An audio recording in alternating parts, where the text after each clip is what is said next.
Hi guys, welcome back to another video. Sorry about the audio here, it's just going to be a voiceover because my microphone was not picking up or it's not working while I was recording out at the range today. But anyway, I've got some new ammunition here. Usually I don't buy Underwood ammunition because it is quite pricey, but I found this ammunition for a good price, and I saw on Facebook that somebody was really curious about the velocity of this 100 grain XTREME Defender out of a 16-inch PCC, because the box says 1,825 feet per second, which is really crazy, really wild for a 10 millimeter. I mean, also 100 grain as well is often pretty light, at least half that of a 200 grain one that you can usually see a lot of power out of. But anyway, let's go ahead and take a look at this ammunition today. The Underwood 10 millimeter auto here, 100 grain XTREME Defender, going at 1,825 feet per second as advertised. And we'll be taking a look at this ammunition out of a 5-inch barrel, the Sig Sauer P320 X10, and I've got the Mantis Recoil Analysis doohickey on the rail there. So we'll go ahead and also check the recoil out of a 10 millimeter 5-inch barrel handgun here.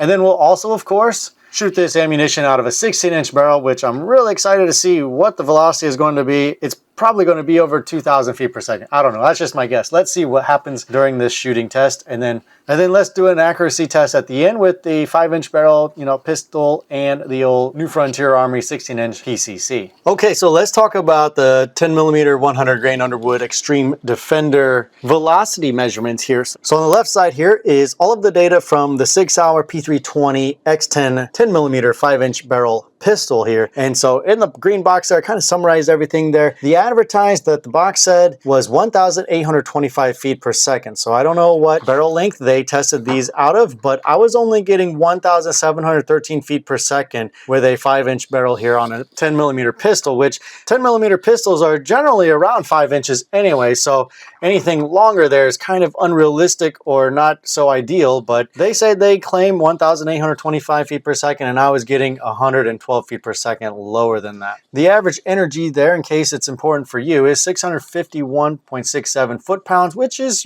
pretty respectable there, enough to take down a few medium-sized game there. But let's just check here what the maximum is. 1,724 and the minimum 1,705. So we were still going pretty fast, faster than typical on a 10 millimeter round there. And so, I was not going any lower than 1,700 feet per second anyway. One thing to also take note here is that the ammunition is very, very, very consistent. Standard deviation of 6. So all of these rounds here out of the pistol were very consistent with each other and very similar. On the right side here, this is the coolest thing here. This is out of a 16-inch barrel out of the New Frontier Army 16-inch PCC here. And I was getting 313 feet per second more than the advertised velocity. And so the average was 2,138 feet per second. And the maximum that I got was actually 2,160 feet per second. Now this ammunition, or this batch, or this set of 5 was not maybe as consistent, but it is still a very consistent ammunition, standard deviation of 16. And what's really neat is that you almost maybe kind of double the average energy. I was actually getting 1,015.72 foot-pounds, which, about 350, 400 foot-pounds more out of a 16-inch barrel. So when you add 11 more inches here, you're going to get a lot more velocity, of course, and a lot more energy too. And so between a 5-inch barrel and a 16-inch barrel, I was getting an additional 425 feet per second between these two sizes. So very neat, very awesome, very fast ammunition.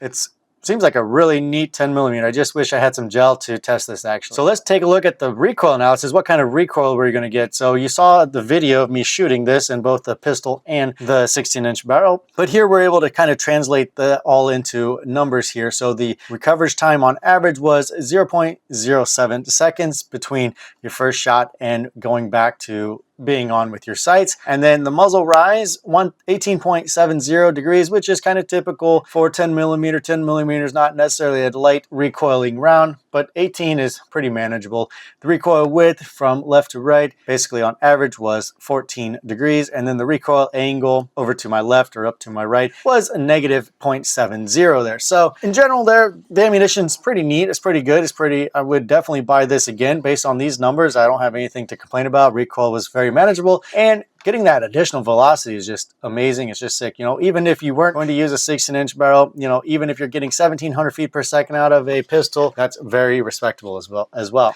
Okay, so the last thing I did was the accuracy test. So here I was actually testing it out of the 6 Hour P320 X10 pistol as well, and I was using this bench rest. I take your guys' criticism well. I try to, you know, make changes where I need to, and some of you guys mentioned that we should do this so that we could take away the human factor and actually get the accuracy as best we can from different ammunition tests that I do. So after doing it with the pistol there, I also checked the accuracy out of a 16-inch PCC, and the target was actually 11 yards away. And so 11 yards isn't the farthest distance, but it's, you know, decent distance to get some kind of accuracy test out of it, especially out of a pistol here. So let's go take a look at the results here. Let's look first at the 6 Hour X10 10mm pistol, because, you know, the other one I'm more amazed about. But let's take a look at this. So these green circles, these are 3-inch circles here. And as you can see, I took 5 shots at this, and 3 of them were pretty much kind of, you know, in dead center or in the same hole there. It just made a really big hole there. Then the other 2, they're still pretty close together. It's a tighter than a 3-inch circle, so it's probably about 1.5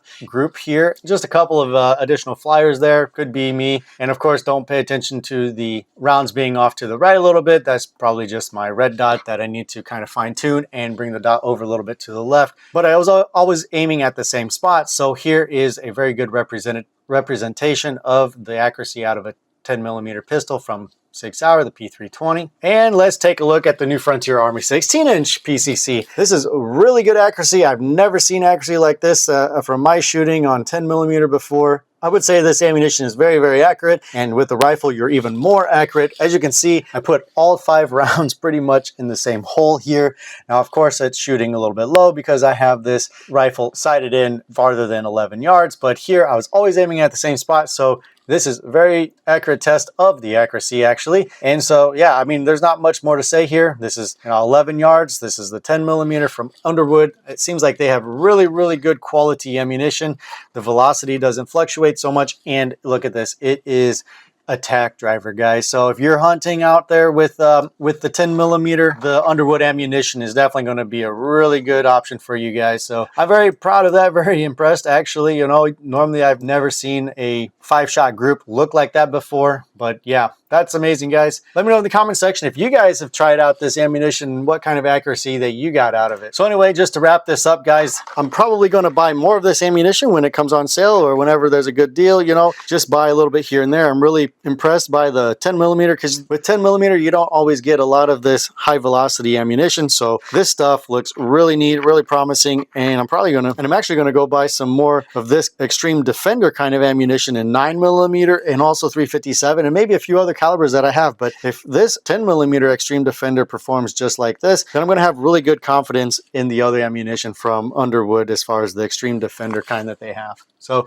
I'll buy some of that ammunition, and then we'll do some tests on it as well. So stay tuned for those, guys. Thanks for watching.